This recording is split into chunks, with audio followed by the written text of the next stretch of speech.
Episode की शुरुआत में हमें दिखाया जाता है एक आदमी को जिसका नाम अमाकुसा हारुआकी होता है।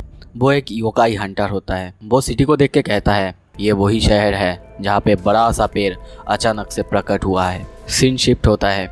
मॉब और उसके 4 दोस्तों को कल्चरल फेयर के लिए कॉस्ट्यूम डिज़ाइन की रिस्पॉन्सिबिलिटी दिया जाता है जो कि हंटिंग हाउस के लिए होता है। बाद में उन्हीं दोस्तों में से एक दोस्त सलाह देता है कि सफ़ेद चादर पहन के घोस्ट बनने के लिए। वो आइडिया सबको पसंद आता है सिर्फ मॉब को छोड़ के। बाद में वो सब मॉब से उसका आइडिया पूछता है पर मॉब कुछ भी नहीं बता पाता। दूसरी तरफ हम मॉब की भाई रित्सु को भी देखते हैं।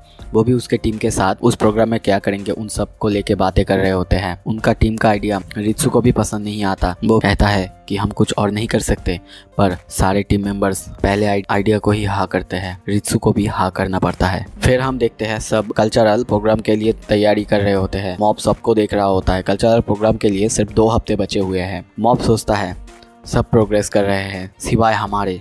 अगले सीन में रेगन अपने वेबसाइट को चेक कर रहा होता है जिसका परफॉर्मेंस कुछ ठीक नहीं चल रहा होता है। तभी वहाँ पे सेरिजावा आता है और वो आफ्टर वर्क वहाँ पे कुछ क्लासेस करना चाहता है। रेगन भी सब कुछ चेक करके हाँ कर देता है। फिर वो सोचता है डिम्पल कुछ दिनों से दिखाई नहीं दे रहा है, पता नहीं वो कहाँ है। फिर हम अमाकुसा हारुआकी को देखते हैं। वो खुद को प्रिपेयर कर रहा होता है इंट्रोडक्शन के लिए।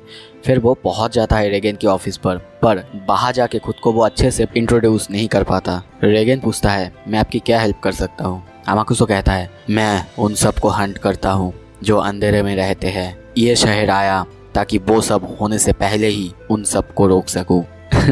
रेगन को बस 10% समझ में आया होता है। फिर वो उसे बाहर रुकने बोलता है क्योंकि एक क्लाइंट आने वाला होता है। वो क्लाइंट जाने के बाद अमाकुसा फिर से आता है और उसको अपनी सारी कहानी सुनाने लगता है। मैं उन सबको मारता हूँ जो कि अंधेरे में रहते हैं। ये सुन के रेगन को बहुत ज़्यादा गुस्सा आता है और वो उसे निकल जाने बोलता है मैं यहाँ पे बिजनेस करने बैठा हूँ ना कि फालतू काम के लिए। ये सुन के अमाकुसा 1 लाख येन की एक बंडल वहाँ पे रख के कहता है मैं आपको पैसा दूंगा इस काम के लिए। रेगन पहले तो सोचता है नकली नोट होगा, पर जब वो छू के देखता है तब उसका होश उड़ जाता है और तभी वो खुद का रंग बदल लेता है। Typical Reagan. तभी वहाँ पे मॉब आता है कुछ पूछने के लिए, पर रेगन उसे भी चलने के लिए कहता है। उसे देख के अमाकुसा कहता है ये बच्चे के लिए नहीं है, ये बहुत ज़्यादा डेंजरस है। पर रेगन कहता है तुम उसकी चिंता बिल्कुल मत करो, मॉब खुद को आराम से संभाल सकता है। अगले सीन में वो सब योकाई को इधर उधर ढूंढने लगते हैं पर उन्हें योकाई कहीं नहीं मिलता। ये सब देख के रेगन सोचता है और कब तक ये रोल प्लेइंग चलेगा। वैसे मुझे क्या, जब तक मुझे पैसे मिल रहे हो मुझे फर्क नहीं पड़ता। फिर वो सब एक घर के पास आते हैं। उस घर को देख के अमाकुसा कहता है यहाँ पे मुझे महसूस हो रहा है कोई योकाई है। रेगन ये सुन के मॉब की तरफ देखता है पर मॉब अपने प्रोग्राम और कॉस्ट्यूम को लेकर अपने ही मन में बातें कर रहा होता है। फिर सेरिजावा कहता है हाँ मुझे भी यहाँ पे कुछ महसूस हो रहा है। फिर वो लोग घर के अंदर जाते हैं। कुछ देर जाते ही रेगन को भी महसूस हो जाता है हाँ यहाँ पे कुछ तो है, ये आदमी झूठ नहीं बोल रहा था। फिर कुछ देर जाते ही अमाकुसा पीछे देखता है। पीछे जिस रास्ते से वो आए थे वो रास्ता अब नहीं है, गायब हो चुका है। ये सब देख के सेरिजावा कहता है अब तो इसे ख़त्म करके ही यहाँ से जाना पड़ेगा। फिर कुछ देर चलने के बाद रेगन अमाकुसा से पूछता है क्या बात है, तुम्हें इतना पसीना क्यों आ रहा है।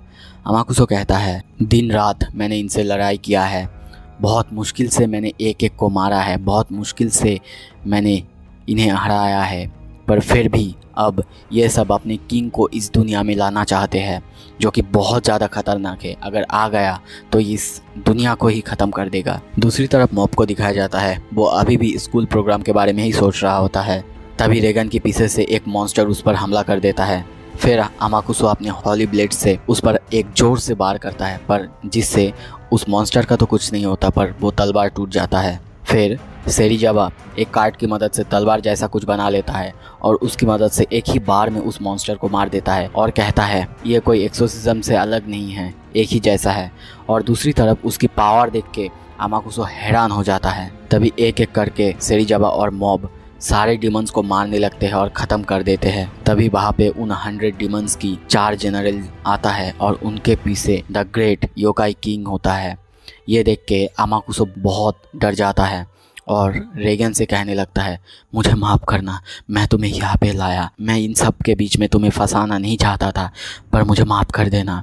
लगता है अब सब कुछ ख़त्म होने वाला है। फिर वो सब हमला कर देते हैं। दूसरी तरफ हम देखते हैं मॉब की साइकिक पावर स्कूल के बारे में सोचते सोचते 40% तक पहुंच चुका है। वो दोनों मिलके उन चारों जनरल को एक एक करके बड़े ही आराम से हरा देते हैं और मार देते हैं। ये देख के अमाकुसो रेगन से पूछता है, मुझे बिलीव नहीं हो रहा है इस दुनिया में ऐसा भी पावर एग्जिस्ट करता है। ये दोनों आखिर है कौन? रेगन कहता है, साइकिक्स ऑब्वियसली। ये सब देख के द ग्रेट योकाई किंग कहता है, तुमने मेरे 100 डिमंस को तो मार दिया, साथ ही में 4 जनरल को मार दिया, पर मुझे मारना इतना आसान नहीं होगा। दूसरे ही पल हम उसे मरा पड़ा देखते हैं। लो, ये तो शुरू होने से पहले ही ख़त्म हो गया। ये सब अमाकुसो हैरान होकर देख रहा होता है। फिर सब कुछ ख़त्म होने के बाद उन दोनों को एक योकाई हंटर बनने कहता है और कहता है, मैं तुम्हें अच्छा सैलरी दूंगा। पर मॉब और सेरिजावा मना कर देते हैं। ये देख के रेगन कहता है, तुम हर चीज़ को पैसे से नहीं खरीद सकते। ये सुन के वो उससे माफ़ी मांगता है और बाहर से चला जाता है। दूसरी तरफ हम मॉब को देखते हैं। उसको भी अब आइडिया मिल चुका है कि स्कूल के प्रोग्राम में वो कौन सा कॉस्ट्यूम बनाएगा अपने हंटिंग हाउस के लिए। फिर स्कूल की सीन दिखाई जाती है। वहाँ पे सब बहुत ज़्यादा एंजॉय कर रहे होते हैं। रेगन भी आया हुआ है। वो हंटिंग हाउस में घुसता है और बाहर जाके वो देखता है वही मॉन्स्टर जिसको कुछ दिन पहले ही उन्होंने हरा के आया था। दूसरी तरफ हम रित्सु को देखते हैं। वो मेड की कॉस्ट्यूम पहना हुआ है और सबको सर्व कर रहा होता है, जिससे वो बहुत ज़्यादा ऑकवर्ड फील कर रहा होता है। तो दोस्तों, इसी के साथ ये एपिसोड ख़त्म होता है। आशा करता हूँ आपको मेरा एक्सप्लेनेशन पसंद आया। अगर आया है तो ज़रूर कमेंट कीजिए। मैं ज़रूर कोशिश करूँगा इम्प्रूवमेंट करने की। सब्सक्राइब कीजिए चैनल को और आगे बढ़ने में मदद कीजिए। Thank you so much.